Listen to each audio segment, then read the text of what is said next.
Cette vidéo est relative à la représentation de Lewis.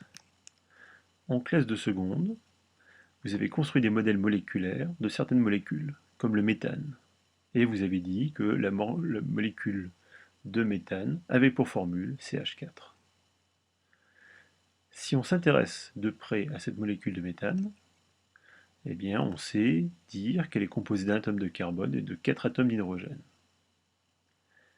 L'atome de carbone est lui constitué d'un noyau et de 6 électrons répartis sur 2 couches, avec donc une configuration électronique K2L4.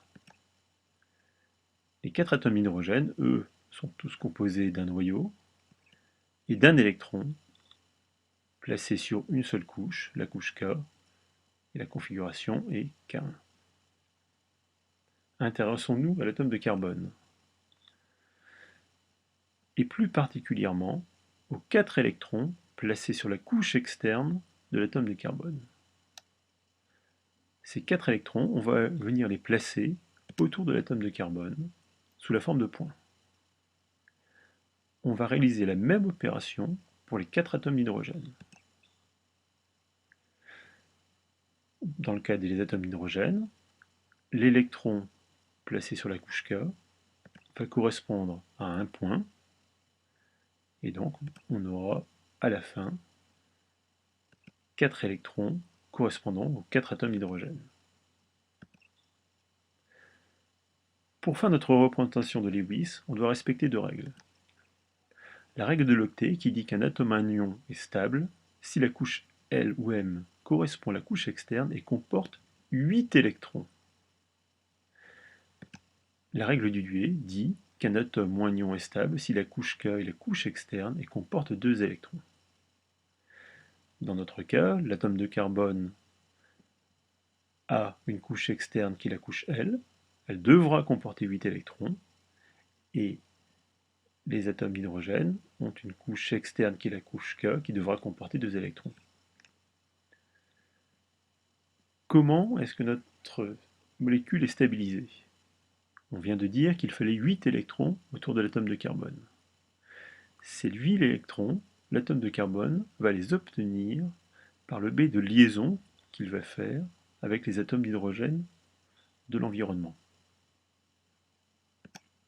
Par exemple, une liaison peut se former entre un atome d'hydrogène et un atome de carbone. Cette liaison correspond à 2 électrons qui ont été mis en commun. Ici, on a donc autour de l'atome de carbone, non plus 4, mais 5 électrons. Ce n'est toujours pas suffisant, puisque la règle de l'octet nous dit qu'il en faut 8.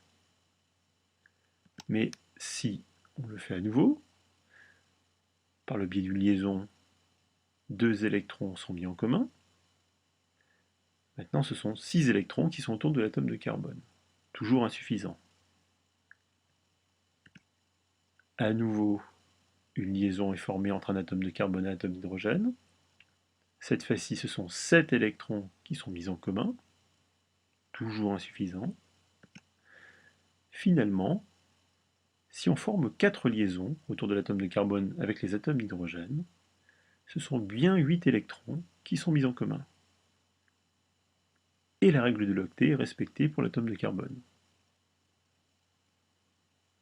Quant aux atomes d'hydrogène, naturellement, on avait vu que c'est la règle du Duet qui s'applique, il fallait qu'il y ait 2 électrons autour de chaque atome d'hydrogène.